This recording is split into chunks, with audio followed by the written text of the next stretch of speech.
Yeah. So good afternoon, everyone. Good afternoon, my seniors, whom I didn't get the chance to meet before, and I really like the way we are conducting this event. And so I will first introduce myself, like what I'm doing now, and then we will go ahead. So my name is Dr. Kumar Rahul, and as you all know, that I have done my BTech from ICFI Hyderabad. I was in the batch 2007 and 11.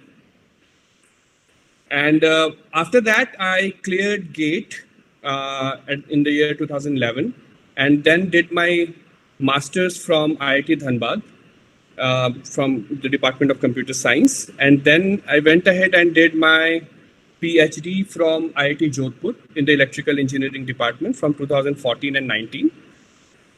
About my experience, I had like multiple type of experience during my career. So I did some teaching before joining PhD. I worked in a institute VVIT Purnia for 1.5 years. And then I had some entrepreneurship experience with like right after finishing my PhD. I got a chance to join through a funding seed funding agency called Join EF, and I founded a company called Episki in Hong Kong.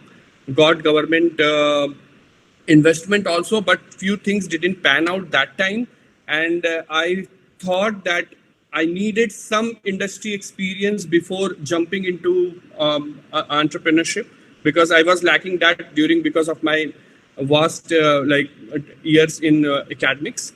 So then I came Hyderabad and joined a company called Manomay Consultancy Services in 2019 as a lead computer vision engineer. There, I worked towards developing an ICR technology for handwritten documents to digitize them. I will be talking about my work in a further slides. And then I joined Amazon in January 2020. So my profile is a senior data scientist. I'll tell you like what exactly I'm doing there. So the agenda of today's presentation will be like this. I'll be talking about a bit. So I have just swapped few things. So I'll be talking first about my research journey. Then I'll be discussing about what ML and data science is, like a very brief discussion. And then about the career opportunities in that direction, and then how to prepare for like jobs in the current like ML and data science like area or this domain, and how ICFI particularly helped me build my career. So my research journey started with the face recognition technique in 2011 in IIT Dhanbad. So I started working on image processing. So it was very difficult for me to change from like core computer science to a bit electrical, like half electrical kind of area, where I worked on face recognition on using various techniques and then image segmentation. So after that, I decided that I will pursue my career, further research career in image processing. And I found that, okay, to pursue the career in image processing, I will need electrical engineering knowledge also, especially about signals. So I joined this IIT Jodhpur in 2014 under Vishwasaraiya PhD scheme, which was kind of an interdisciplinary PhD scheme. I worked under Dr. Anil Kumar Tiwari, who is right now and was then also the head of the Department for Electrical Engineering. And we had a great like connection, and we found like, okay, this is something I want to do. And I changed my like research work from low level image processing to like from high level image processing to a bit low level image processing, where I started working on silency enabled image compression. Silency means like which part of image is very important for you. Try to compress an image by keeping those part of the image as intact. So this was my work in PhD. After joining my first company in Hyderabad, I started working on ICR, Intelligent Character Recognition, where my aim was to build a system where any handwritten document with any handwriting can be digitized. It seems a bit easier, but it's a very difficult task and people are trying to achieve it for years. So it was a challenge for me because again, I had to jump from low level image processing where I was working with pixels in compression to high level image processing where I had to do work on attributes and like features of images. Yeah, so we did develop that ICR technique and I had patented. This was my second patent in my industry. So then we sold this technique also to other customers. Then, so suddenly Amazon contacted me through LinkedIn because I was keep on posting these updates on my work online. So then I joined Amazon in a very different kind of work because now I am not working directly to image processing. The work involves, so the team we call it in Amazon is like Amazon Last Mile Science. So science means like the bunch of scientists working on some problem, and last mile is the something which where we work after, like you get the notification in your mobile that your product is out for delivery. What happens after that?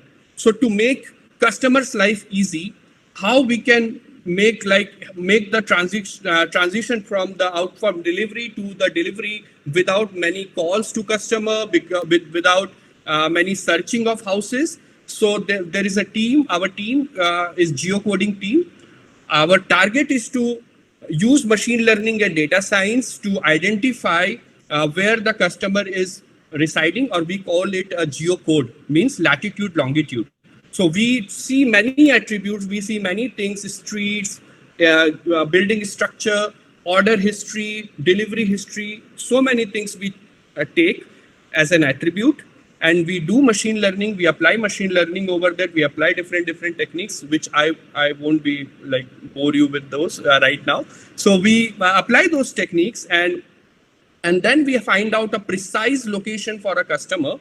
Sometimes there are multiple customer in the same building, so we have to merge those address into one latitude, longitude, so that the person who is going to deliver also has a lesser amount of traverse. So those kind of problems I'm trying to solve right now with my team, very efficient team. So this is my whole research journey, from face recognition to compression, from to handwriting recognition to geocoding. So this is what I have done. So now let's jump into a discussion about, like, this is a very hype topic about these days, about what machine learning is, what AI is, and what deep learning, how deep learning came into the picture. So I have made it in a subset form here. It is by visualization or some other visualization also. So what AI is for me, like, or for many people who works in this field, is like where we can leverage human capability. So let's say something which is repeatable and something which is done by human in a very human way, like some steps need to be taken care of.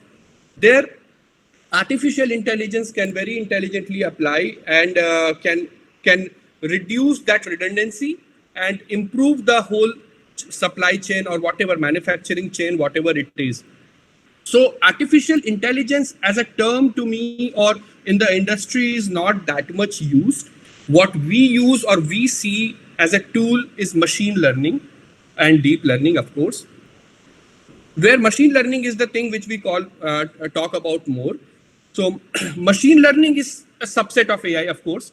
So machine learning have some capability and which is specific and which has a clear line. So that is why I like to call like the work as machine learning work, because when you are doing a machine learning job, you know like what method you are applying, what kind of mathematical modeling is there, regression is there.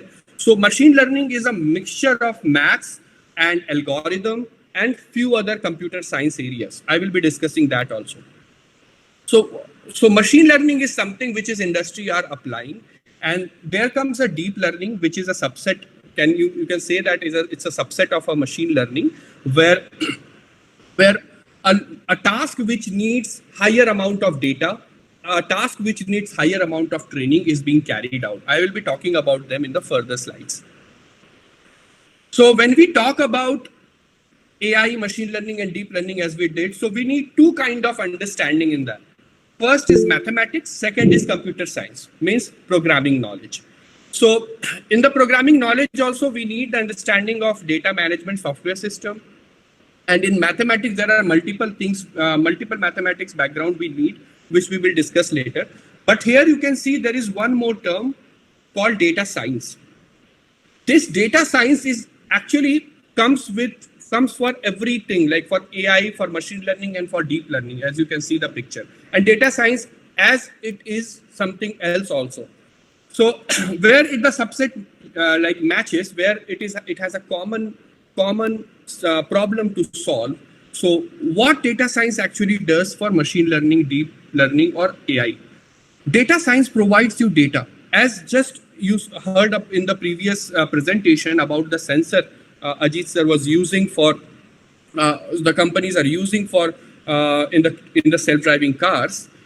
It generates so much data, right? So these data needs to be first cleaned and then manipulated and then used to learn. So the process which follows with cleaning the data, with manipulating the data, and then feeding the data to a system for learning, this comes under data science. So without data science, it's like if you say someone is doing a machine learning engineer and doesn't know about data science, it's something which does not fit in. So for a machine learning engineer or for a deep learning engineer, you should have a data science understanding, but that not goes for data science engineer. If someone is data science engineer, so he has other fields to worry about. Like he has many other fields which can be taken without, like, they don't need machine learning there. Like let's say about volume, about the velocity of the data. Let's say how fast you are doing the transaction in the data, how big is your data. So these things doesn't require exactly machine learning there, but machine learning task where you need to learn a system, you need to train on something. There you need data. Those data science. So what my job profile is to work with machine learning and data science required for machine learning. There are other field in machine learning where different other works has been carried out. So what my work is, the particular intersection you are seeing between the data science and machine learning. That is what I do, or our team does.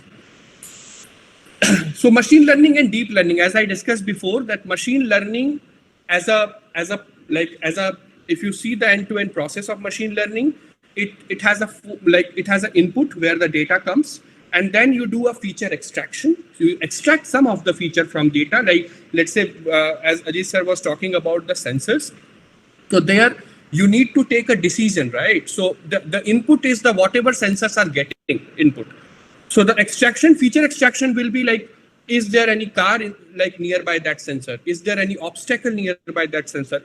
Do some acceleration going on nearby? Those kind of input it can take and create feature set. Then classification and regression, other models are applied, and we can say, okay, halt or go ahead.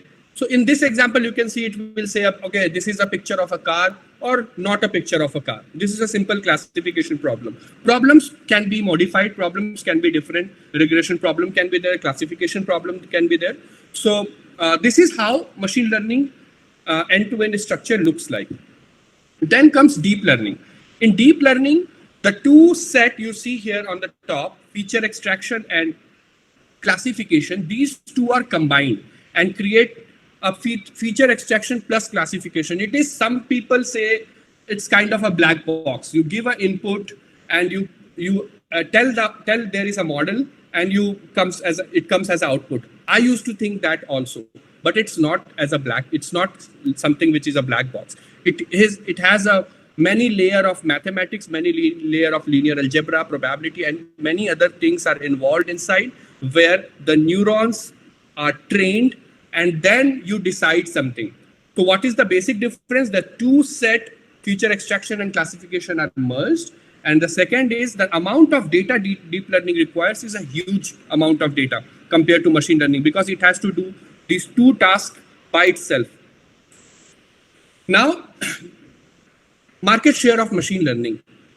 So this is something which people ask so much, and as an engineer we should also know, because I can understand there is a final year, third year students are also watching this, and there are some new engineers also watching this. So just to show you what kind of global market looks like, I have taken data from online platforms. You can see the huge chunk in the global market for machine learning is on healthcare.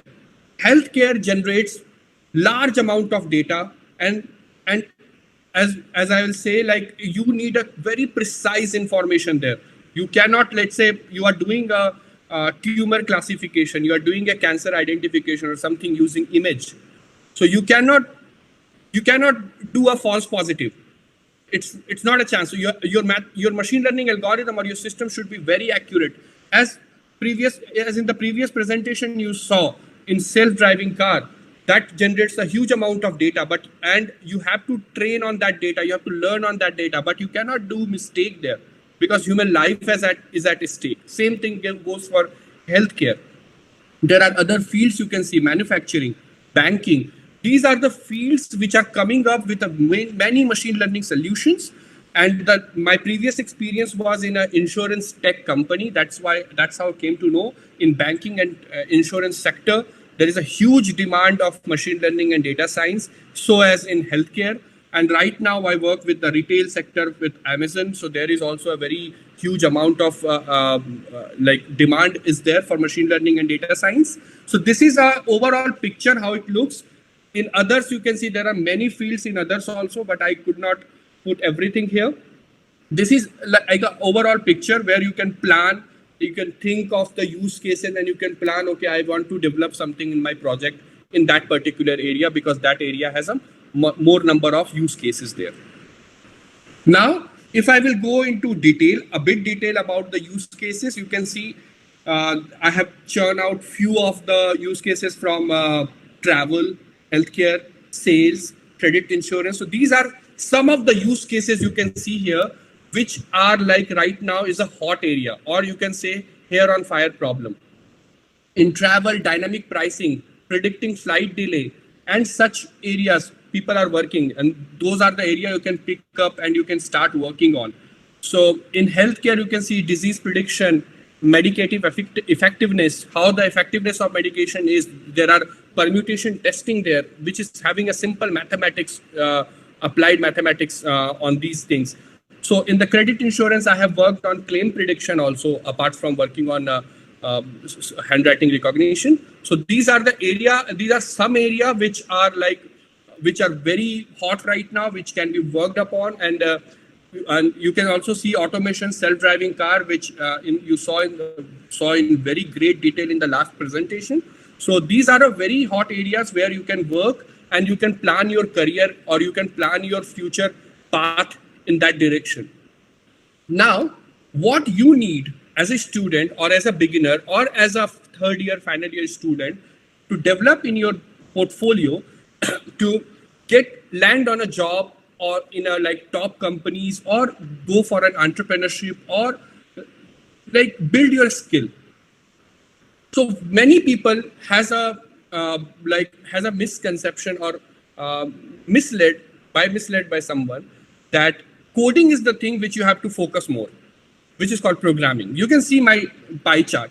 Here programming is 10%, means there is 90% different thing you require before being a good machine learning or data science engineer. Programming is required, but it comes at a very last.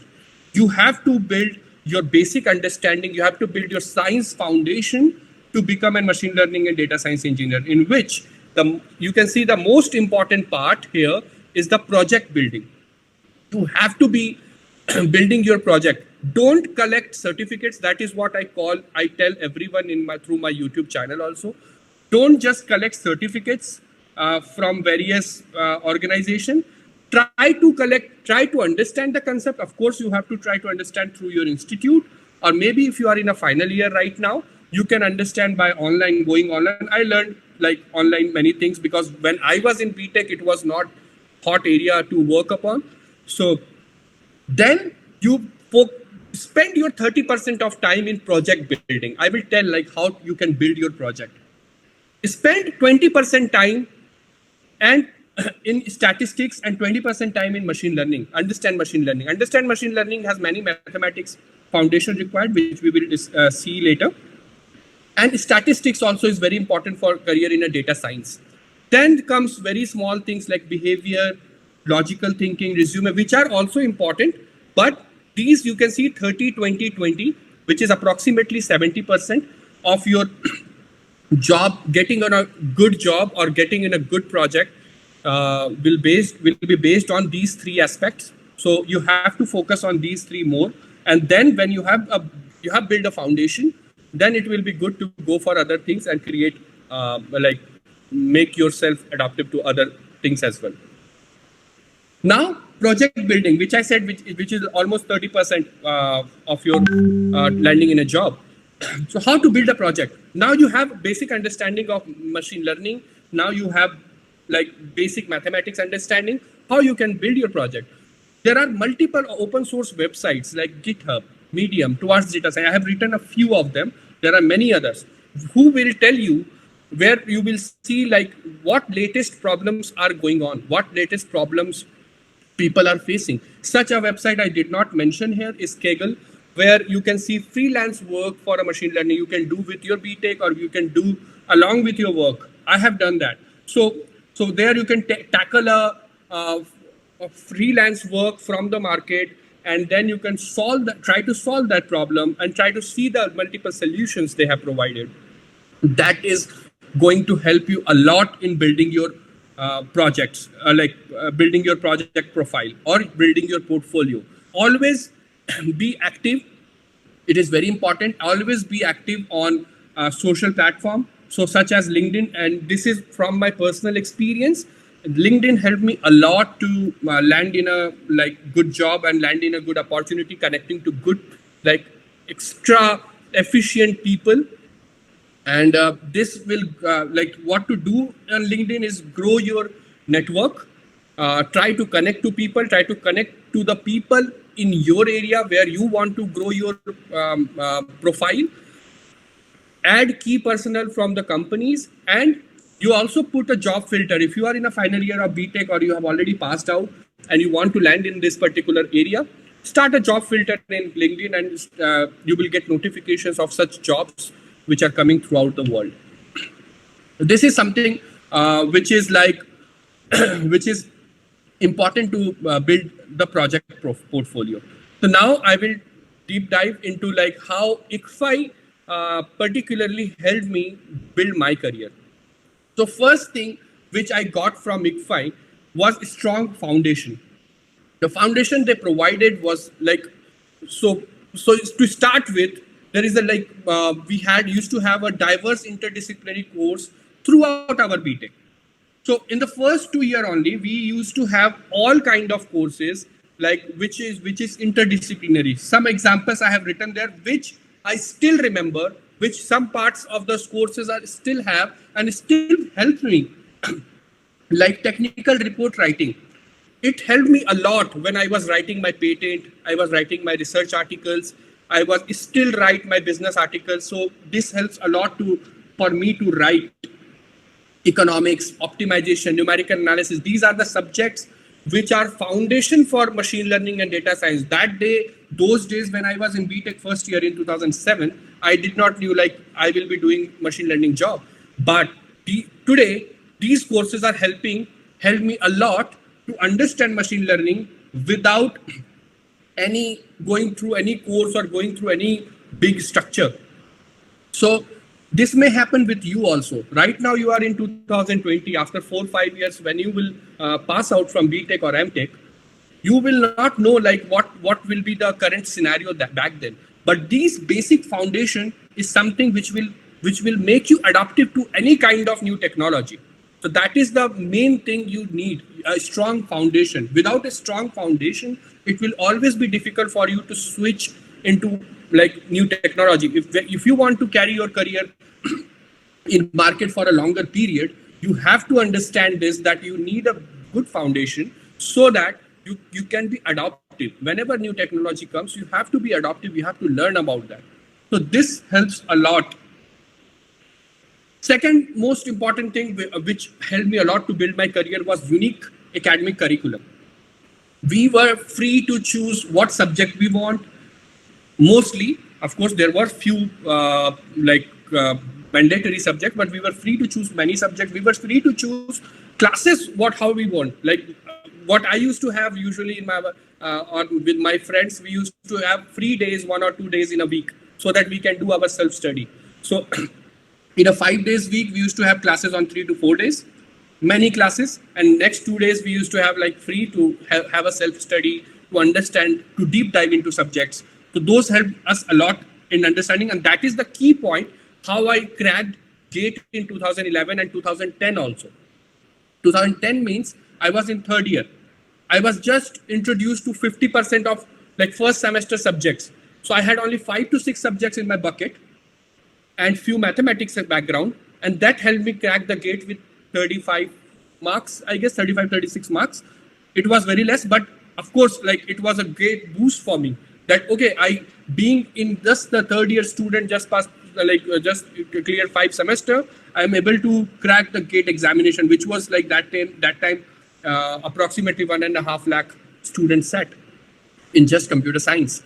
So there is one more unique curriculum was open book examination, which also helped a lot, stopped mugging. So we, apart from like, I have seen many friends of mine and my sister, my family, like they went to other engineering colleges where they say like 70-60% of the time they were using mugging to learn things. But it was very less, or I can say negligible in case of when we were in ICFI. So this open book examination was certainly helped us to build like knowledge instead of like mugging things and just like pasting on the answer sheet. This was a huge, like I find it like till now, whoever goes in other engineering colleges, these few things which is very rarely I see in India's engineering college curriculum. Then faculty efficiency. So here, like there are so many faculties right now sitting, Brahma sir, Lakshmi Narayan sir, and other faculty members who has taught me subjects which held me till now. Like Lakshmi Narayan sir used to teach us microprocessor. And when I started my career in electrical engineering for my PhD, so I was given a TA in microprocessor and digital electronics. I easily carried it out with having a computer science degree. And like TAing IIT student is a bit difficult task than TAing you can understand that they have a JEE cleared and they have basic understanding like of basic science. So it helped me a lot like with those teaching, and what I found the most appreciative thing about the faculty is that they are still in touch with me after like 9 years of my graduation. I'm still in touch with many faculty members, and we go on, like we talk like monthly, and it's a huge thing. It's a great motivation for you, like when you pass out from an institute and you are attached to that institute after a 10 years period.